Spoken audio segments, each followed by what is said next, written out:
Hi friends, Avani designs and ಕ್ರಿಯೇಷನ್ಸ್ಗೆ ಸ್ವಾಗತ. ಇವತ್ತಿನ ಕುಚ್ಚಿನ ಡಿಸೈನನ್ನು ನೋಡೋಣ. ನಾನಿಲ್ಲಿ ಈ ರೀತಿಯಾದ ಫ್ಲವರ್ ಬೀಡ್ಸನ್ನು ತಗೊಂಡಿದ್ದೀನಿ ಮತ್ತು 2 ಕಲರ್ ದಾರವನ್ನು ತಗೊಂಡಿದ್ದೀನಿ. 11ನೇ ನಂಬರ್ ಕ್ರೋಶವನ್ನು ತಗೊಂಡಿದ್ದೀನಿ. ದಾರವನ್ನು 6 ಎಳೆಯಾಗಿ ಸುತ್ತಿಟ್ಕೊಂಡಿದ್ದೀನಿ.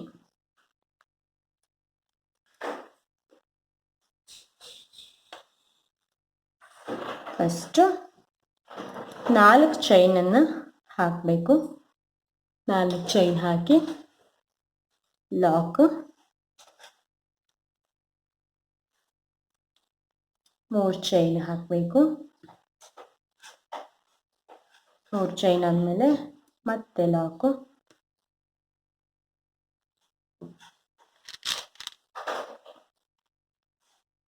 ಆಮೇಲೆ ಈ ಬೀಡ್ಸನ್ನು ಹಾಕಿ ಆ ಬೀಡ್ಸಿಗೆ ಒಂದು ಚೈನನ್ನು ಹಾಕಬೇಕು.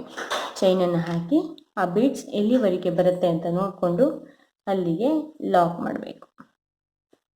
ಮತ್ತು 3 ಚೈನು, ಬೀಡ್ಸಿನ ಅಕ್ಕಪಕ್ಕ ಬರುವಂತೆ 3 ಚೈನು, ಮಧ್ಯದಲ್ಲಿ 4 ಚೈನು. ನಿಮಗೆ ಅದು ಕನ್ಫ್ಯೂಷನ್ ಆಗುತ್ತೆ ಅಂತ ಇದ್ದರೆ ಎಲ್ಲದಕ್ಕೂ ಕೂಡ 3 ಚೈನೇ ಬೇಕಾದ್ರೂ ಹಾಕ್ಕೊಬೋದು. ನಾನಿಲ್ಲಿ 4 ಚೈನನ್ನ ಹಾಕ್ಕೊತಾ ಇದ್ದೀನಿ. ಈಗ 4 ಚೈನ್ ಹಾಕಿ ಲಾಕ್ ಮಾಡಿದೆ. ಮತ್ತು 3 ಚೈನು,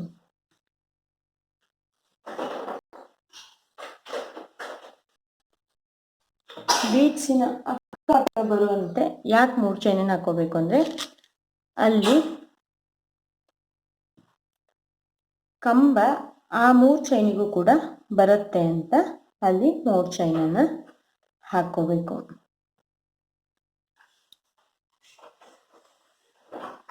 ಈಗ ಇಲ್ಲಿ 4 ಚೈನನ್ನು ಯಾಕೆ ಹಾಕಿದ್ದೀವಿ ಅಂತಂದರೆ 4 ಚೈನಲ್ಲಿ ಕುಚ್ಚು ಬರುತ್ತೆ ಅಂತ ಅರ್ಥ.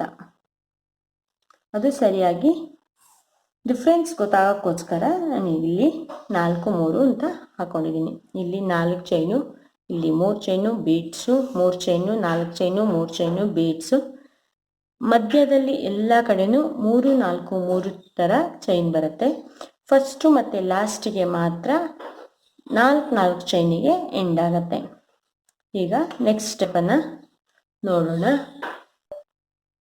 ಈಗ ನೆಕ್ಸ್ಟ್ ಸ್ಟೆಪ್ಪಲ್ಲಿ ನಾವು ಎಲ್ಲಿಂದ ಸ್ಟಾರ್ಟ್ ಮಾಡಿದ್ದೀವೋ ಅಲ್ಲಿಗೆ ಸ್ಟಾರ್ಟ್ ಮಾಡಬೇಕು. ಇಲ್ಲಿ 4 ಚೈನ್ ಇದ್ದಲ್ಲಿ ಚೈನ್ ಬೇಕಾದರೂ ಹಾಕ್ಕೊಳ್ಳಿ, ಇಲ್ಲ ಲಾಕ್ ಬೇಕಾದರೂ ಹಾಕ್ಕೊಳ್ಳಿ.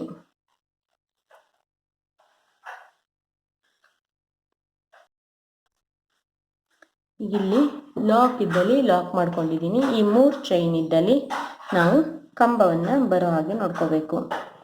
ಅಂದರೆ ಇಲ್ಲಿ ಬೀಡ್ಸ್ನ ಹಿಂದೆ ದಾರ ಇರುತ್ತಲ್ಲ, ಈ ದಾರಕ್ಕೆ ಕಂಬವನ್ನು ಹಾಕ್ತಾ ಹೋಗಬೇಕು.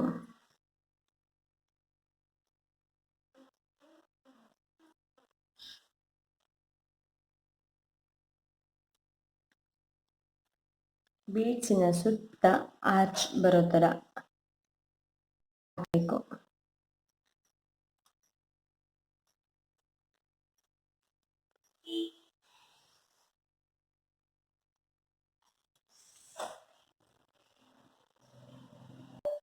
ಇಲ್ಲೀಗ 16 ಕಂಬವನ್ನು ಹಾಕಿದ್ದೀನಿ. ಇಲ್ಲಿ 3 ಚೈನನ್ನು ನಾವು ಎಲ್ಲಿ ಲಾಕ್ ಮಾಡಿರ್ತೀವೋ ಆ ಜಾಗಕ್ಕೆ ಲಾಕನ್ನು ಮಾಡಬೇಕು. ಈ 4 ಚೈನ್ ಇದ್ದಲ್ಲಿ ಮತ್ತೆ ವಾಪಸ್ ಚೈನನ್ನು ಹಾಕಬೇಕು.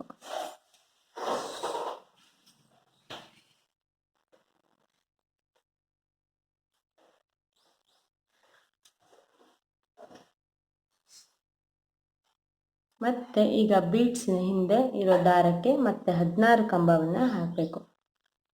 ಈ ಥರ ಬೀಡ್ಸ್ನ ಹಿಂದೆ ಯಾವುದೇ ಬೀಡ್ಸ್ ಹಾಕಿದ್ರು ಬೀಡ್ಸ್ನ ಹಿಂದಿನ ದಾರಕ್ಕೆ ನಾವು ಆರ್ಚ್ ಹಾಕೋದಿದ್ರೆ 16 ಕಂಬ ಹಾಕಿದ್ರೆ ಚೆನ್ನಾಗಿ ಕಾಣಿಸುತ್ತೆ. ಅದು ಸುತ್ತ ಆರ್ಚ್ ಬಂದ ಹಾಗೆ ಕಾಣಿಸುತ್ತೆ, ಮತ್ತು ಸುತ್ತಲೂ ಬರುತ್ತಲ್ಲ ತುಂಬ ಚೆನ್ನಾಗಿ ಕಾಣಿಸುತ್ತೆ. ಇಲ್ಲಿ ಈಗ 16 ಕಂಬ ಆಗಿದೆ.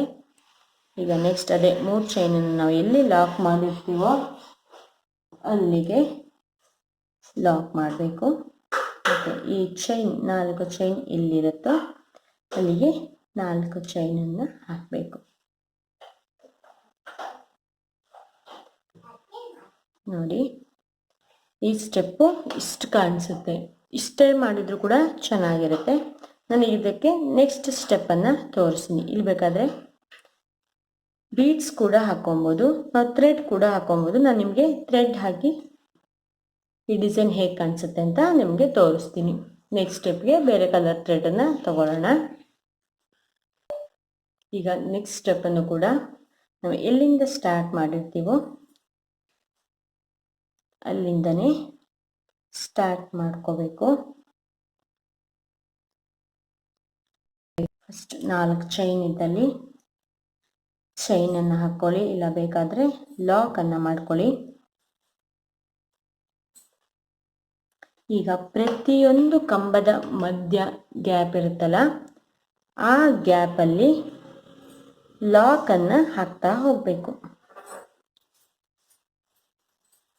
ತುಂಬ ಟೈಟಾಗಿ ಎಳ್ಕೊಂಡು ಹಾಕಬೇಡಿ, ತುಂಬ ಲೂಸಾಗೂ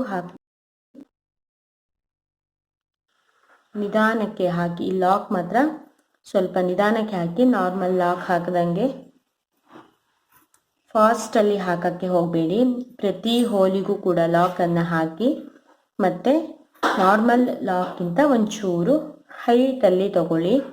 ಆವಾಗ ಆರ್ಚು ಸುಕ್ ಬರೋದಿಲ್ಲ, ಚೆನ್ನಾಗಿ ಕಾಣಿಸುತ್ತೆ.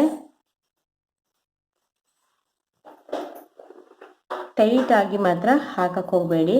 ನಾವು ಮುಂಚೆ ಹಾಕಿದ ಆರ್ಚ್ ಚೆನ್ನಾಗಿ ಬಂದರೂ ಕೂಡ ಈ ಲಾಕನ್ನು ನಾವು ಟೈಟಾಗಿ ಹಾಕಿಬಿಟ್ರೆ ನಾವು ಮಾಡಿದ ವ್ಯರ್ಥ ಆಗೋಗುತ್ತೆ.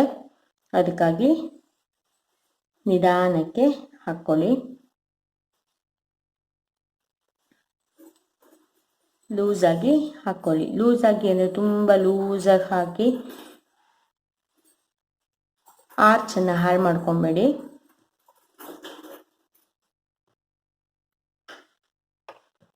ನೋಡಿ, ಈ ಥರ ಲಾಕ್ ಬಂದರೆ ಇದರ ಅಂದನೇ ಚೆನ್ನಾಗಿ ಕಾಣಿಸುತ್ತೆ. ಈಗಿಲ್ಲಿ ಮತ್ತೆ 4 ಚೈನು, ಲಾಕು, ಮತ್ತೆ ಈ ಆರ್ಚಿನ ಸುತ್ತ ಬರೋ ಥರ ಮತ್ತೆ ಲಾಕನ್ನು ಹಾಕ್ತಾ ಹೋಗಬೇಕು. 4 ಚೈನ್ ಇದ್ದಲ್ಲಿ 4 ಚೈನ್ ಹಾಕಿ ಮುಗಿಸ್ಬಿಡ್ಬೇಕು.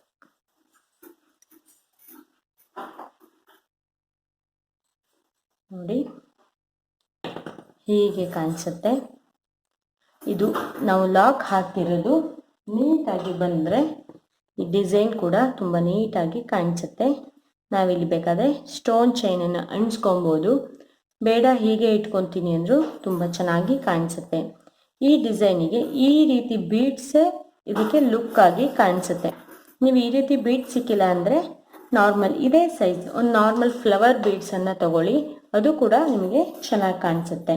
ನಾನು ಆಲ್ರೆಡಿ ಒಂದು ಕುಚ್ಚನ್ನು ಕಟ್ಟಿ ಸ್ಟೋನ್ ಚೈನ್ ಅಂಟಿಸಿ ಒಂದು ಡಿಸೈನನ್ನು ಮಾಡಿಟ್ಟಿದ್ದೀನಿ. ನೋಡಿ ಹೇಗೆ ಕಾಣಿಸುತ್ತೆ ಅಂತ.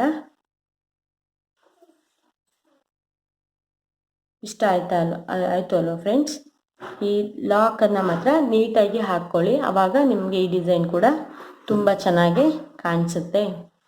ಇಷ್ಟ ಆದರೆ ಲೈಕ್ ಮಾಡಿ, ಶೇರ್ ಮಾಡಿ, ಕಾಮೆಂಟ್ ಮಾಡಿ. ಸಬ್ಸ್ಕ್ರೈಬ್ ಆಗದೇ ಇದ್ದರೆ ಸಬ್ಸ್ಕ್ರೈಬ್ ಆಗೋಕ್ಕೆ ಮರಿಬೇಡಿ. Thank you.